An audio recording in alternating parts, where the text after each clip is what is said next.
everyone, I'm Janelle with TaxExact, and this is Pat.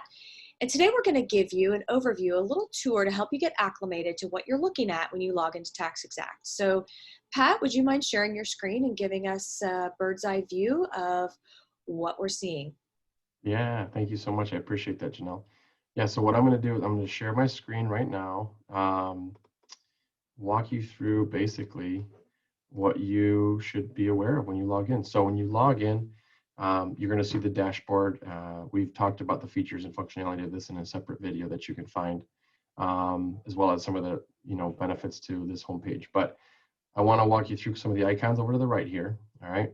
So the homepage is the icon for the dashboard. Again, very self-explanatory, and when you watch the other video, you'll see that. But also you have the document list. This guy here is very, very much the, I would say, one of the best parts to our workflow. It basically is just that. It's a workflow / ability to filter your current existing documents. As the dashboard lays out, it tells you how many documents are there, how many are assigned to you, completed, in progress, and not started. The document list in window is where you can filter for those items. So in this case, filter by year, right? I actually will say that the first filter that's going to always be default is that it's going to assign, or I'm sorry, it's going to filter by you as the person that signed in. It's going to assign, it's going to filter by the returns that are assigned to you. That's probably the best thing we can offer you because it tells you what's on your list. But if you want to clear that, it shows all of the returns that are out there.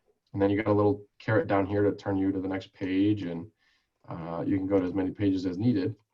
The cool part too is you can order by type. So you got returns, amendments, and projections, all of which are part of the documents, which we have another video specifically defining what those are used for. So if you wanted to say, let's filter by projections, right?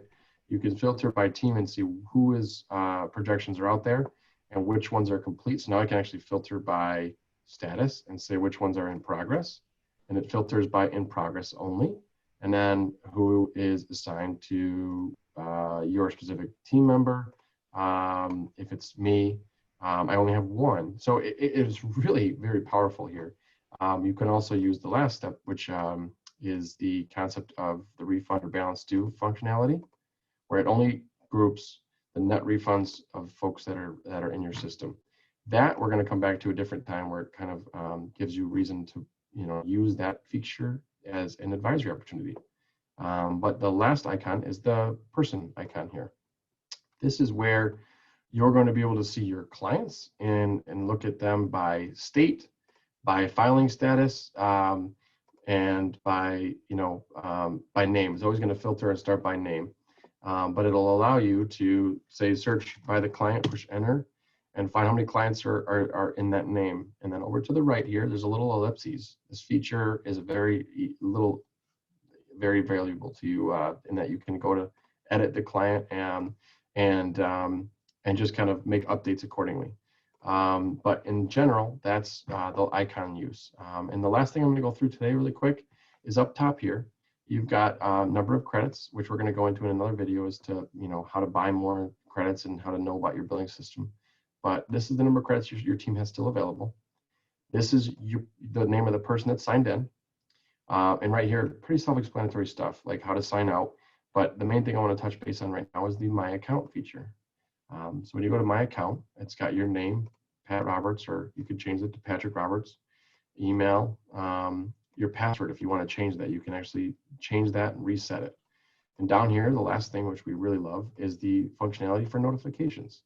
This is neat because it allows you to turn on and off notifications relevant to when a new return has been assigned to you, when a return has been reassigned to you after it's been prepared already, when a return has been added to the queue. This is the general queue for the company overall. Usually management would have this one just to see when a new client has been added as a prospect. When a new client has been created, and this is, I don't like this functionality, so you'll see I have it off because a lot of documents get created. I don't need notifications every time that happens. And lastly, when the account has been deactivated. This is you as a staff member. So this is more for if you're, wanting to know if you've been secretly deactivated so that you can't log back in. Now, whether or not you use it's up to you. Lastly, deleting the account, that's going to be for administrators only. So that's something that won't be available for most folks that are, anything under administrative roles, which again, we're going to get into roles here, which is managing team and inviting your team members, and credits and billing. We're going to get into those two in separate videos. So circle back with us here. Follow us on YouTube and our channel to learn more on additional ways to use TaxExact to your best benefit. Thanks, Janelle. That was great, Pat. Thank you so much. And until Yeah. next time, don't forget to follow our other videos on YouTube.